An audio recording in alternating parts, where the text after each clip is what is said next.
Don't let last year fool you. USC may have gone just 7-6, but they had 5 one-possession losses before ending the year on a high with that comeback bowl victory over Texas A&M. This team last year and this year is much better than you think and could be a sleeper team in the Big Ten in 2025. So welcome back to the Gridiron Expert, guys. So glad you could join us to break down some USC football, predicting every game on the Trojan schedule for this upcoming season. As always, please continue to like, comment, subscribe, share our videos, and check out everything down in the description below. That includes our website, thegridironexpert.com, home to our expert picks. Some of the best college football and NFL spread picks in the entire country, beating out over 80% of the national handicappers. You do not want to miss out on these picks. The earlier you sign up, the better it's going to be because you also get access to our exclusive betting newsletter. All that content down in the description below over on thegridironexpert.com. Become a member of our GE Nation today. It will be the best decision you make all year long.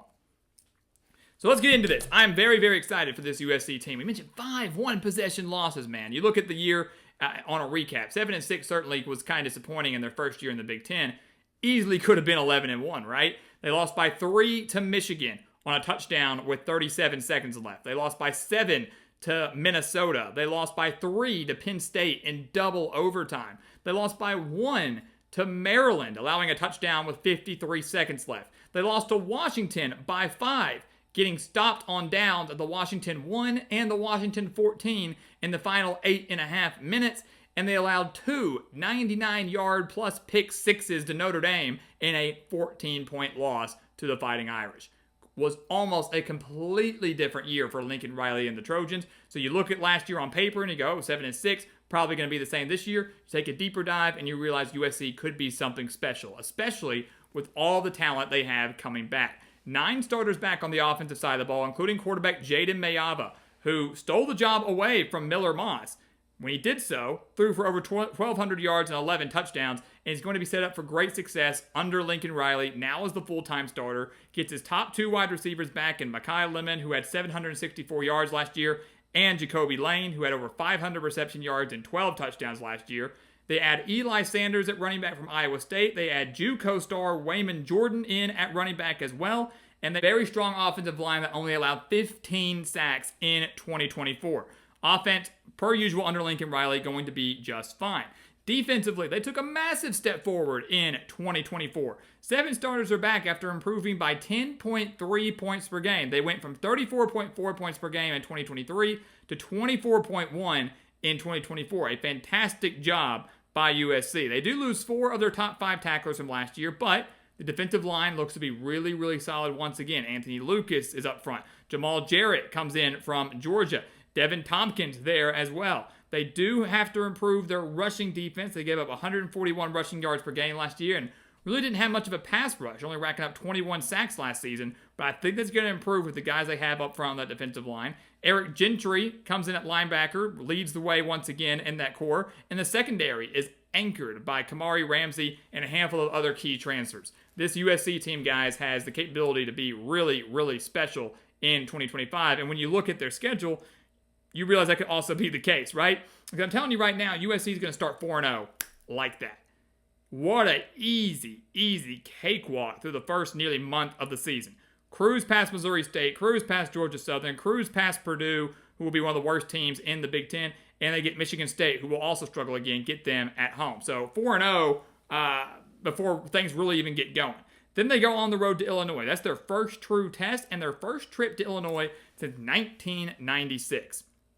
This is Illinois' homecoming game, so they'll obviously be very hyped for this. An Illinois team that should not be slept on. Kind of crazy to think that Illinois could be a bigger contender in the conference and even on the national stage than USC. Never thought I'd see the day. But the Fighting Illini are the real deal. Won 10 games in 2024, returned 19 starters, including 9 on defense, and a very good secondary. We'll have one of the best secondaries in the country, and that is a major reason why I'll be picking the Fighting Illini to win this game. Home field advantage certainly plays a very big role. Will be the toughest environment USC has faced so far because Purdue won't put up much of a test. But this passing core, led by Jaden Mayava and these good wide receivers, can they get anything going against this elite Illinois secondary? I think the defense is the difference maker in this game. Illinois owns the edge as a whole. The offense, I think, can actually keep up with USC. They have the playmakers to do it. So in what I think will be a close game, USC drops a road game at Illinois. They are 4-1 coming out of their bye week where they take on Michigan. We talked about it a few minutes ago. Last year's game in Ann Arbor was fantastic, a thriller. USC battled back, took the lead, thought they had it in the bag, allowed a massive 62-yard run, and then on 4th and goal from the 1, allowed the game-winning touchdown to the Wolverines with 37 seconds left. Very well could have won that game. Some say should have won that game. So now, USC gets the Wolverines at home, off a week of rest, revenge maybe on their mind from last year. They have a better offense than Michigan does. Michigan, where all eyes are going to be on Bryce Underwood and what he's capable of doing, the number 1 overall recruit. Michigan, you could argue, has the better defense, but USC owns home field advantage. That, to me, is the tiebreaker here. So I think USC's offense is a little bit better, a little bit more explosive, going to do a little bit more, and when push comes to shove, having it out west at the Coliseum, going to be the X factor. USC gets a massive win, avenging their loss from Michigan from last year. They're 5-1 heading into the big-time rivalry game against Notre Dame. Hopefully a rivalry game that doesn't end anytime soon, but looks like that could certainly be the case. Last year we mentioned Notre Dame and USC faced off, and USC was really holding their own against the eventual national runner-up, right? They were playing really, really close, and had it not been for 2 pick sixes, essentially that were thrown in the end zone and then returned all the way for Notre Dame, USC may have pulled off that upset. Who knows what would have happened after that? Who knows what the playoff would have looked like and what the national championship would have looked like and things like that. But those 2 99-plus yard pick sixes by USC that Notre Dame took to the house was the difference maker in a 49-35 loss for the Trojans. They did torch Notre Dame's secondary in 2024. Absolutely annihilated them. They lit them up. And now Notre Dame does lose their anchor in the secondary, Xavier Watts, right? But the problem is, Notre Dame, just like many elite teams in the country, is reloading from last year. They're not rebuilding. They're not having to reset. They're just reloading. C.J. Carr comes in at quarterback. A lot of hype surrounding him. Jeremiah Love is returning. And the defense is really, really good. And you could argue that their secondary, despite losing Xavier Watts and a handful of others, could be better than it was last year. Factor in that Notre Dame has won 6 straight games over USC in South Bend and how difficult it is to play there. I just don't see the Trojans winning this game. They drop 1 to Notre Dame. They're 5-2.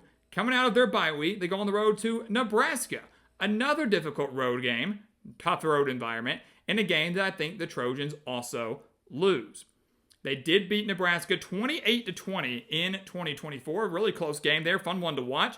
This is Nebraska's best team, though, under Matt Rule. They've got solid quarterback play in Dylan Raiola, a lot of good skill position players as well. In the trenches, both on the offensive line and the defensive line, Nebraska looks to be very, very strong. 4 starters are back for Nebraska in the secondary as well. So kind of using that same logic a little bit. Nebraska secondary going up against this USC passing attack, just like we mentioned with Illinois secondary going up against USC's passing attack. Can the Trojans get it done? Can they deliver and not make many mistakes against solid secondaries on the road? I'm going to say no. Nebraska gets this win in what could be a very special year for them in Lincoln. USC's 5-3. Everybody's looking at this saying the sky is falling because they've, lost 3 of their last 4 games? I say calm down. Calm down. They're going to cruise past Northwestern. 6-3, you're going bowling. But obviously they want more than that. You're going to cruise past Iowa. And I don't mean to just kind of dismiss Iowa, but we know that the Hawkeyes aren't going to have the offense to hang with USC. USC owns a significant edge there. The defense for Iowa does have some question marks this year. USC probably doesn't own the edge there, but they can keep their own. It's homecoming for USC as well. I like the Trojans a lot in this game. I just don't think Iowa can keep up. So just like that, 5-3 to 7-3. They then go on the road to Oregon.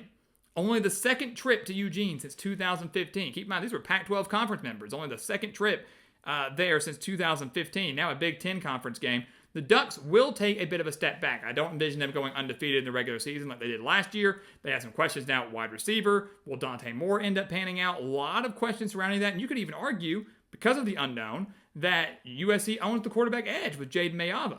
But they do not own the defensive edge. And we do know Eugene is one of the most difficult places to play in the country, especially late in the year where Oregon could still be fighting for a Big Ten title and playoff spot.